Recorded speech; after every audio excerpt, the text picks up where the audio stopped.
Assalamualaikum warahmatullahi wabarakatuh. Alhamdulillahi rabbil alamin. Allahumma salli wa sallim wa barik ala sayyidina Muhammadin wa ala alihi wa sahbihi ajmain. Apa kabar semuanya? Semoga selalu sehat dan dalam lindungan Allah Subhanahu wa taala. Baiklah, pada kesempatan kali ini saya Abdul Qadir ingin menyampaikan sebuah kisah, di mana kisah ini tentang salah satu sahabat Nabi Muhammad SAW yang bernama Abdullah ibnu Abbas. Oke, mari kita memulai dari biografi sahabat Abdullah ibnu Abbas. Nama beliau adalah Abdullah ibnu Abbas. Artinya Abdullah ini adalah anaknya Abbas. Abbas sendiri ialah paman Rasulullah SAW. Ibnu Abdul Muthalib. Abbas ini adalah anaknya Abdul Muthalib. Ibnu Hashim, Ibnu Abdi Manaf, Al-Qurshi Al-Hashimi. Jadi sahabat Abdullah ini adalah sepupu Nabi Muhammad sallallahu alaihi wasallam. Adapun nama ibu beliau adalah Al-Fadl Lababah binti Al-Haris Al-Hilaliyah. Di mana lahirnya Ibnu Abbas?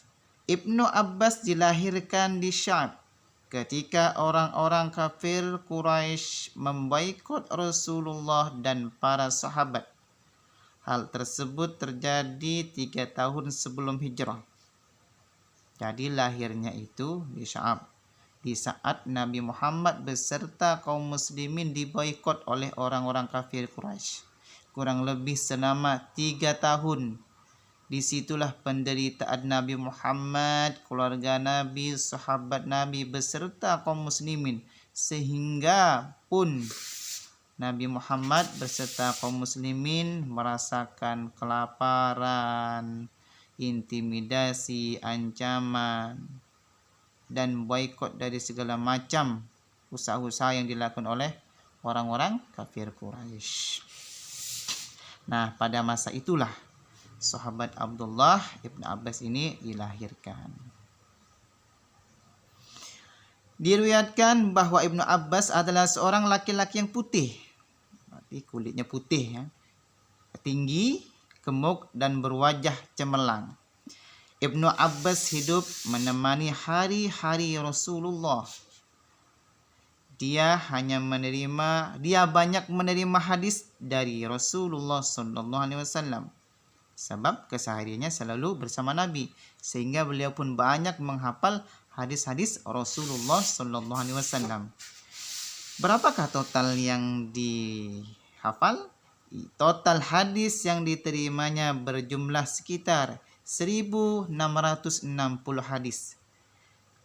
Sahabat Abdullah ibnu Abbas termasuk sahabat yang menyaksikan perang Siffin dan perang Jamal. Ya, pada masa itu ada perang Siffin dan perang Jamal, maka sahabat Abdullah ibnu Abbas ini menyaksikan kedua perang itu. Baik. Ibnu Abbas adalah keponakan Rasulullah. Jadi kalau dilihat daripada silsilah tadi, sahabat Abdullah ibnu Abbas ini termasuk sepupu ya, seperti halnya Sayyidina Ali. Pada suatu hari Rasulullah pernah menginap di rumah Maimunah. Ketika itu ada yang menyimpan air untuk berwudu beliau. Rasulullah lantas bertanya, siapa orang yang menyimpan ini? Maksudnya air tadi ya. Maimunah lalu menjawab, Ibnu Abbas. Maksudnya Abdullah tadi, anaknya Abbas. Akhirnya Rasulullah mendoakan Ibnu Abbas, yaitu Rasulullah mendoakan sahabat Abdullah Ibnu Abbas. Sebab apa? Sebab kebaikan beliau, yakni menyediakan air wudhu untuk Rasulullah Sallallahu Alaihi Wasallam. Apa doa beliau? Ya Allah, pahamkanlah dia dalam agama dan ajarilah dia takwil. Begitulah kira-kira. Adapun bahasa Arabnya, Allahumma faqihhu fiddin wa 'allimhu ta'wil. Untuk itu kita boleh berdoa seperti apa yang didoakan oleh Rasulullah. Jika kita mempunyai anak atau santri atau siapapun yang hendak kita doakan sebelum belajar atau sebelum menimba suatu pelajaran ilmu apapun lah, boleh didoakan Allahumma faqihhu fiddin wa 'allimhu ta'wil. Semoga dengan doa tadi orang yang kita ajari, orang yang kita ajarkan suatu ilmu mudah menerima ilmu atas berkah doa tadi. Baik, lanjut. Doa Rasulullah itu menjadi kenyataan. Kenapa? Karena yang mendoakan Rasulullah langsung diterima oleh Allah. Ibnu Abbas tumbuh menjadi orang yang memiliki ilmu pengetahuan yang sangat luas. Nah, pertumbuhan kehidupan sehari-hari Ibnu Abbas ini berhubung pun juga selalu menemani keseharian Rasulullah, maka beliau Abdullah Ibnu Abbas tumbuh menjadi pemuda yang berpengetahuan luas dalam hal ilmu agama. Dia diberi gelar tarjuman Al-Quran, penerjemah Al-Quran, dan habru al-ummah, cendekiawan umat. Sampai-sampai saking alimnya, saking pintar cerdasnya atas berkah doa Nabi Sallallahu Alaihi Wasallam tadi, beliau mendapatkan gelar dua. Yang pertama ialah tarjuman Al-Quran, dan yang kedua habru al-ummah, penerjemah Al-Quran dan cendekiawan umat. Dia adalah salah seorang ulama yang hidup di Makkah. Di antara murid yang berasal dari kalangan tabi'in dan belajar kepadanya adalah Mujahid, Atha ibnu Abi Rabbah, dan Tawus ibnu Kaisan. Ya, beliau hidup di Makkah. Dan banyak murid-murid beliau yang juga menjadi ulama-ulama terkenal. Di antaranya tadi adalah Mujahid, Atha ibnu Abi Rabbah, dan Tawus ibnu Kaisan. Ad-Darimi meriwayatkan dari Ibnu Abbas. Ini ada seorang ulama juga yang bernama Ad-Darimi meriwayatkan dari Ibnu Abbas, dari sahabat Abdullah Ibnu Abbas ini. Ketika Rasulullah Sallallahu Alaihi Wasallam wafat, aku berkata kepada salah seorang Ansor, ayo pergi, kita tanya para sahabat Rasulullah. Orang tersebut berkata, kamu aneh, tidakkah kamu lihat bahwa orang-orang membutuhkanmu? Namun aku tidak peduli dengan hal tersebut dan mulai bertanya, jika ada hadis yang sampai kepadaku dari seseorang, aku mendatanginya ketika dia sedang tidur siang. Aku menyandarkan selendangku di pintunya hingga angin membawa tanah kepada wajahku. Orang tersebut keluar kemudian melihatku. Dia bertanya, wahai anak paman Rasulullah, ada urusan apa denganmu? Mengapa kamu tidak menyuruh seorang kepadaku agar aku datang kepadamu?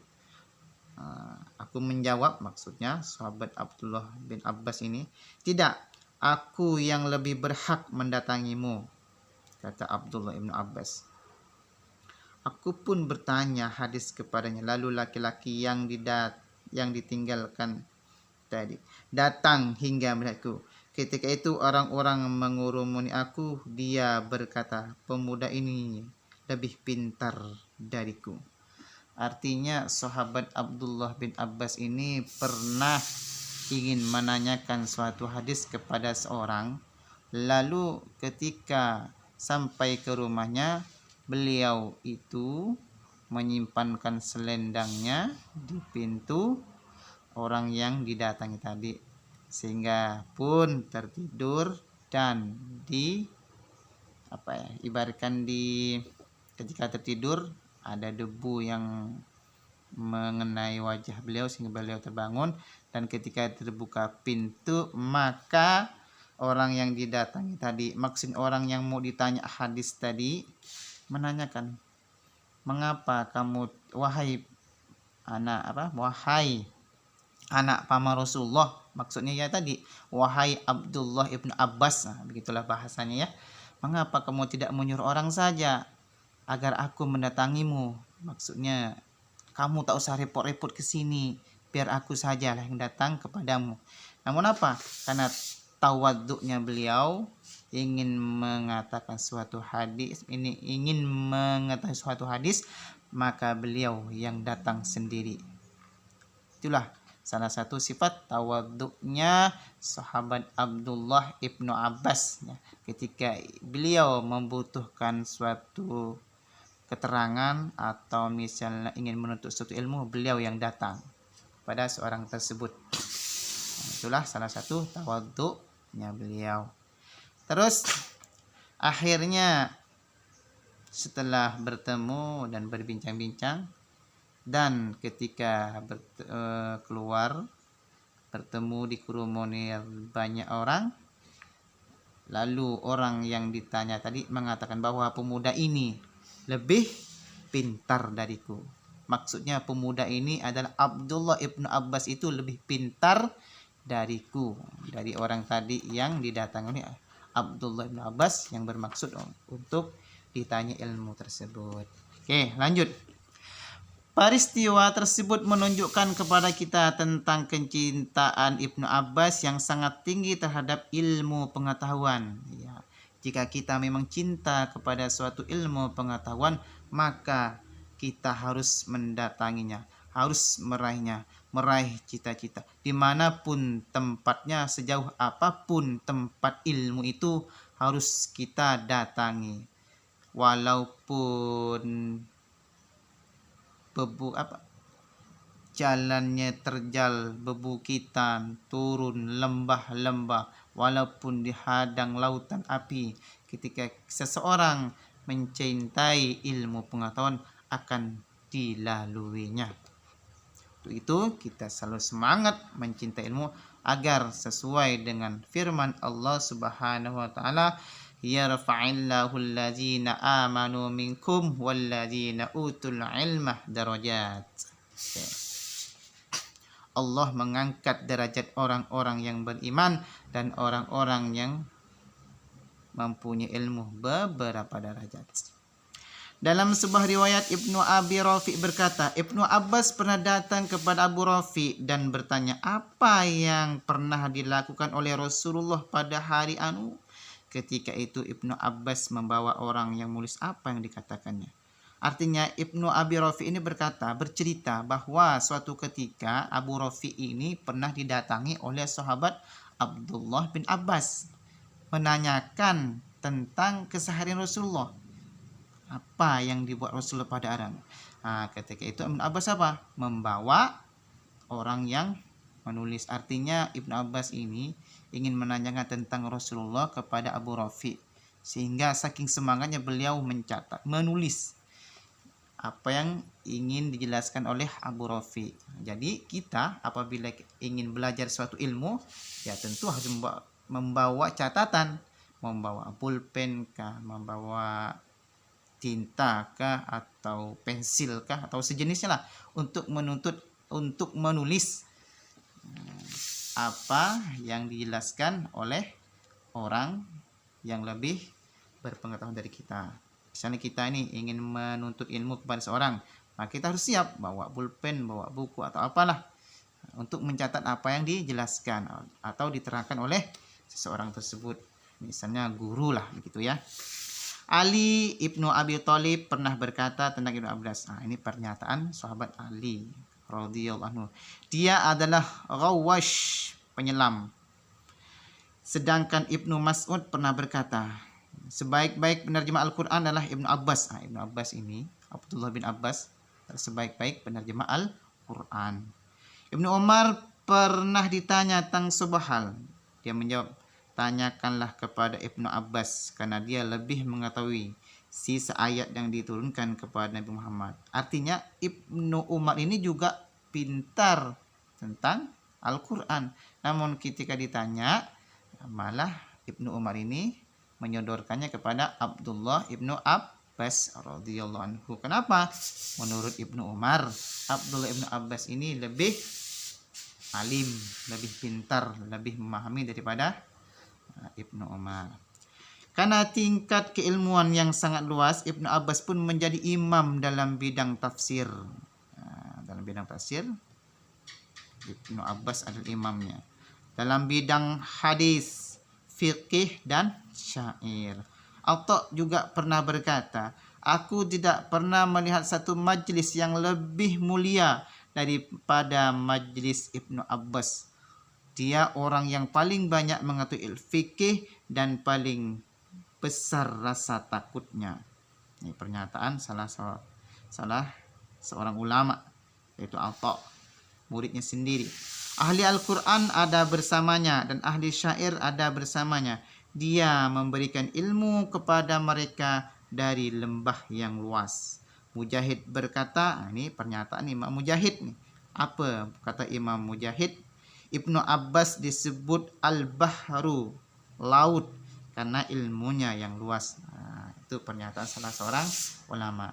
Ibnu Abbas ini dikatakan sebagai Al-Habru. Kenapa? Saking dalamnya ilmu pengetahuan Ibnu Abbas. Pada tahun 68 Hijriah, penerjemah Al-Quran dan cendekiawan umat tersebut meninggal di Taif dalam usia 65 tahun. Mudah-mudahan Allah memberikan rahmat kepadanya. Pada usia 65 tahun, beliau wafat dan semoga Allah menempatkannya bersama orang-orang soleh dan di dalam surga Allah Subhanahu wa taala. Amin amin ya rabbal alamin. Demikian kisah tentang sahabat Nabi, sahabat Abdullah ibn Abbas. Semoga kita bertemu di lain kesempatan untuk bercerita, mendengarkan atau mengkisahkan sahabat-sahabat Nabi yang lain. Saya undur diri. Semoga apa yang saya sampaikan, saya ceritakan mengenai sahabat Nabi, semoga menjadi inspirasi dalam kehidupan kita sehari-hari. Amin amin ya rabbal alamin. Wassalamualaikum warahmatullahi wabarakatuh.